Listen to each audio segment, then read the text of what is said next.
Hi, ப்ரைஸ்லாம். இப்போ நீங்கள் பார்த்துட்டு இருக்கிறது ஒரு பாத்ரூம் செட்டப். அதில் பெரிய ஒரு அகலமான மேசை இருக்குது, அதை சுற்றி நிறைய சேர் இருக்குது. இதை நான் இங்கேருந்து உட்காந்து பார்க்கும்போது எனக்கு ஒரு வசனம் ஞாபகத்துக்கு வருது. என்ன வசனம் தெரியுமா? சங்கீதம் 23ஆம் அதிகாரம் வசனம் 5. அதில் தாவீது இப்படி சொல்கிறான், நீர் என் சத்துருக்கள் முன்பதாக எனக்கு ஒரு பந்தியை ஆயத்தப்படுத்தி என் தலையை எண்ணெயால் அபிஷேகம் பண்ணுகிறேன். இப்போ உங்களை பார்த்து சொல்கிறேன், நீங்கள் சில கேள்வி கேட்குறீங்களே, இவங்கெல்லாம் எதுக்கு நம்மளை சுற்றி இருக்காங்க, ஏன் இன்னும் இவங்க சாகாமல் இருக்காங்க, இவங்களால நம்மளுக்கு எவ்வளோ பிரச்சனை, அதாவது உங்களோட எதிரிகளை சொல்கிறேன்.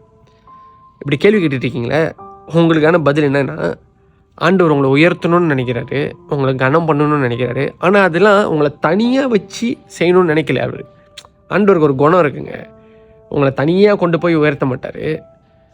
யாரெல்லாம் உங்களை பார்த்து கேவலமாக பேசினாங்களோ, யாரெல்லாம் உங்களை பார்த்து அவலட்சணமாக பேசினாங்களோ, யாரெல்லாம் உன்னால் முடியாதுன்னு சொன்னாங்களோ, அவங்க முன்னுக்கு தான் உங்கள் தலையை உயர்த்தணும்னு அவர் முடிவு பண்ணிட்டார். அதனால் பி ரிலாக்ஸ்ட்.